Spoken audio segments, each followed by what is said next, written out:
அப்புறம் தத்து கொடுத்துட்டாங்க இல்லையா, அப்போ அந்த குழந்தைக்கு பேர் வைக்கணும்ல. என்ன பேர் வைப்பாங்கன்னு எதிர்பார்க்குற?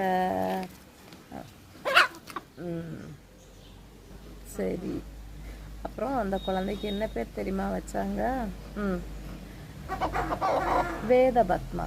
அதாவது வேதபத்மானா 5 வேதங்களும் தெரிஞ்சு நல்லபடியாக நல்ல புத்திசாலியாக இருக்கணும். குழந்தை யாருக்கிட்டையும் எதையுமே எதிர்பார்க்காம அவள் சுய இதாக இருக்கணும், வேதங்களும் தெரிஞ்சிருக்கணும் அப்படிங்கிறதுக்காக அவங்க பெற்றவங்களும் தத்து கொடுத்தவங்களும் சேர்ந்து அவளுக்கு வேதபத்மா அப்படிங்கிற பேர் வைப்பாங்க.